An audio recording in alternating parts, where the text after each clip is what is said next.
Hey everyone, আসসালামু আলাইকুম। Welcome back to easy recipe by Jenny. আশা করি সবাই ভালো আছেন। একদিন পর পর নতুন নতুন রান্না পেতে আমার চ্যানেলটি এক্ষুনি সাবস্ক্রাইব করুন।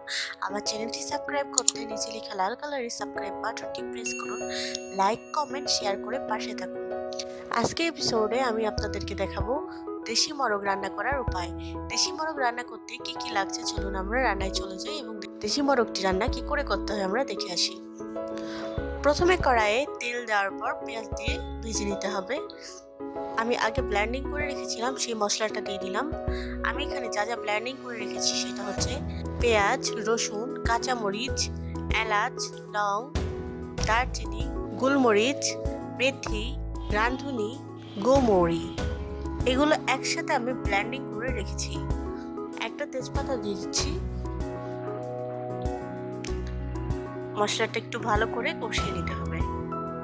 লবণ দিয়ে দিচ্ছি স্বাদ মতো। 1 টেবিল চামচ আমি আদা পেস্ট দিয়ে দিলাম। আমি একটু আদার পেস্ট বেশি ইউজ করছি। জিরা পেস্ট দিয়ে দিলাম 1.5 চা চামচ। হলুদ দিয়ে দিচ্ছি 1 চা চামচ। মরিচের গুঁড়া দিয়ে দিচ্ছি 1 চা চামচ। দিয়ে দিচ্ছি একটু পানি। দিয়ে দিলাম ধনিয়া গুঁড়া। গরম মশলা সবগুলো বেটে দিয়েছি দেখে আমি আস্ত আর গরম মশলা দিচ্ছি না। একটু পানি দিয়ে দিলাম। দারচিনি দিয়ে দিলাম আস্ত।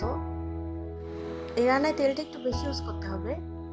আমি একটা আস্ত দেশি মোরগ নিয়েছি, সম্পূর্ণটাই দিয়ে দিলাম।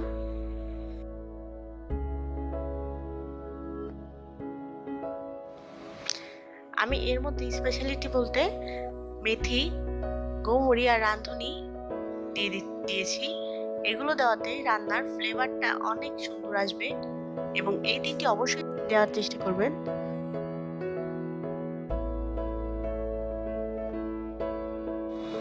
মাংস খুব ভালো করে কষিয়ে নিয়েছি। আমি কিন্তু এখনো পানি দিইনি। মাংস থেকে যতটুকু পানি বের হয়েছে সেটুকু দিয়ে রান্না করা হলো এতক্ষণ। বাট এখন পানি শুকিয়ে আসছে, এখন পানি কিন্তু দিতেই হবে। আমি একটু পানি দিয়ে দিচ্ছি। একটু করে পানি দিয়ে আমি 3 বার কষিয়ে নিব।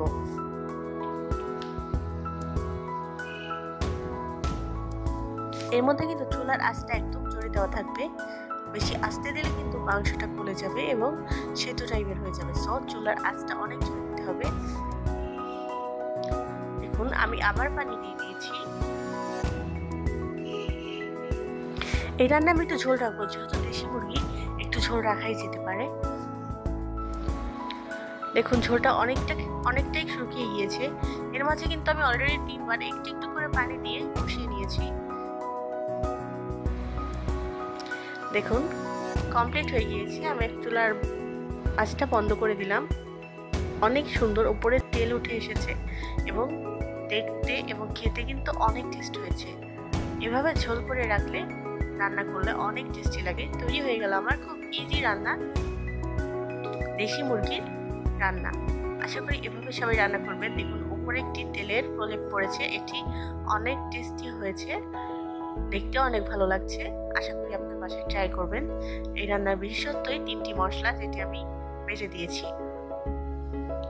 আমার রান্না ভালো লেগে থাকলে অবশ্যই আমার চ্যানেলটি সাবস্ক্রাইব করুন। আমার চ্যানেলটি সাবস্ক্রাইব করতে নিচে লেখা লাল কালারের সাবস্ক্রাইব বাটনটি প্রেস করুন। লাইক, কমেন্ট, শেয়ার করে পাশে থাকুন। আমি আবার নতুন কোনো রান্না নিয়ে ফিরে আসবো। সবাই খুব ভালো থাকবেন। আল্লাহ হাফেজ।